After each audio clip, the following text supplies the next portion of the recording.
Hello students, our question is, assume that impure copper contains only iron, silver and gold as impurities. यानी copper electrode है, उसमें iron भी है, silver भी है और गोल्ड भी है. आफ्टर पासेज ऑफ 140 एम्पियर, यानी करंट दिया हुआ है हमें I 140 एम्पियर फॉर 482.5 सेकेंड्स, इतने टाइम तक, of the mass of the anode decrease. Anode पर जो मास कम हो गया वो कितना हो गया 22.26. एनोड पे मास कम हुआ और उसमें से कुछ मास कैथोड पे जाके डिपॉजिट हो गया, तो कॉपर आयन तो कैथोड पे डिपॉजिट हो जाएगा. तो एंड द कैथोड इंक्रीज 22.011. आप देखो मास जो एनोड पर डिक्रीज हुआ वो ज़्यादा डिक्रीज हुआ और कैथोड पर जो डिपॉजिट हुआ वो कम डिपॉजिट हुआ. इसका मतलब कुछ मास इसका सॉल्यूशन में रह गया होगा. Estimate the percentage iron and percentage copper originally present in the anode, या वो एनोड वाले इलेक्ट्रोड में कितना परसेंटेज था. Some amount of hydrogen evolve at cathode. ठीक है, अब समझो जरा इस बात को. हमारे पास ये एक कंटेनर है, इस कंटेनर में यहाँ पर हमारे पास कॉपर का इलेक्ट्रोड तो है, तो कॉपर तो होगा इसमें, लेकिन इसमें Fe भी है, Ag भी है, गोल्ड भी है, ये सब चीज़ें. और ये कॉपर का इलेक्ट्रोड मान लो जिस पे जाके डिपॉजिट होना है. हमने इसको एक बैटरी से कनेक्ट किया इस टाइप से. ठीक है, ये पॉजिटिव एंड नेगेटिव है. यहाँ से सॉल्यूशन के अंदर Cu डबल पॉजिटिव की फॉर्म में आ जाएगा, Fe डबल पॉजिटिव की फॉर्म में आएगा. लेकिन जो सिल्वर है और गोल्ड है वो यहाँ पर सस्पेंडेड हो जाएंगे, एनोड मड बन जाएगा. सिल्वर और गोल्ड ऑक्सीडाइज नहीं होंगे क्योंकि इनका ऑक्सीडेशन पोटेंशियल कम होता है. तो केवल ऑक्सीडाइज होने की प्रोबेबिलिटी इसमें किसकी है, कॉपर की और Fe की. तो कॉपर डबल पॉजिटिव बनाएगा और Fe डबल पॉजिटिव बनाएगा. अब होगा क्या कि यहाँ से कॉपर डिपॉजिट हो जाएगा, ये तो बात समझ में आती है. लेकिन कॉपर के साथ साथ ये बोला गया कि कुछ हाइड्रोजन गैस भी प्रोड्यूस हुई, H2 इसका मतलब जब इसमें Fe डबल पॉजिटिव ऑक्सीडाइज हुआ तो यहाँ पर H पॉजिटिव से H2 गैस बना. या इसका मतलब ये कि यहाँ पर कॉपर भी प्रोड्यूस हुआ और H2 भी प्रोड्यूस हुआ. तो अब हमारे पास यहाँ पर जो टोटल इक्विवेलेंट है या टोटल मोल्स जो सॉल्यूशन के अंदर आए वो कॉपर और Fe के आए.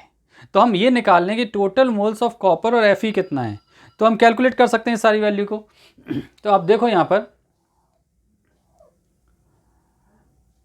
Assume that impure copper contains only iron, silver and gold as impurities after passage of 140 ampere. इतना करंट पास किया इतने टाइम तक of the mass of the anode. ठीक ना. तो अब आप जरा समझना कि कॉपर डिपॉजिट कितना हो गया था 22.011 और कॉपर रिलीज कितना हुआ 22.26. तो आप जरा समझो यहाँ से सॉल्यूशन में यहाँ से मास कितना कम हो गया 22.26 और यहाँ डिपॉजिट कितना हो गया, यहाँ पर डिपॉजिट हो गया 22.011. इसका मतलब यहाँ पर जो मास आया होगा वो प्योर कॉपर का आया होगा. तो कॉपर कितना प्योर कॉपर आया, यानी अगर हम देखें तो परसेंटेज ऑफ कॉपर तो हम वैसे ही निकाल सकते हैं. 22.011 divided by 22.26 into 100, this is the percentage of copper in this mixture. तो हमें कॉपर का परसेंटेज आ जाएगा.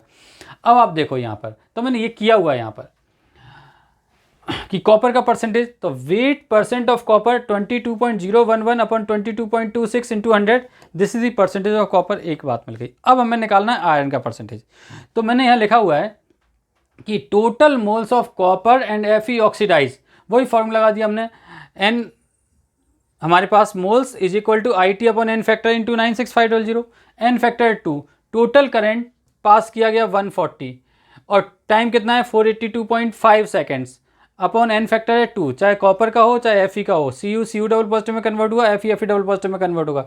2 इंटू 96500, ये total moles of copper and Fe हमारे पास आ गए.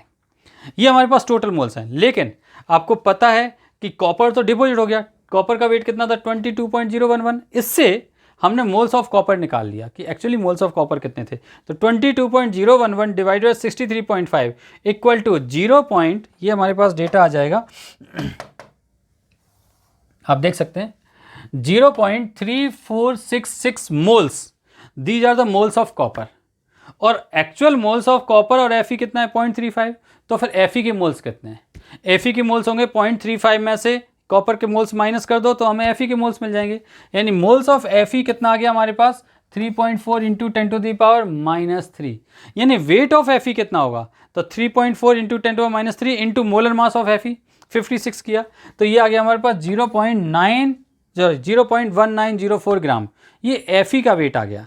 तो परसेंटेज ऑफ Fe कितना होगा, अब वेट आ गया, तो एक्चुअल वेट तो हमारे पास 22.26 ही था ना। अब देखो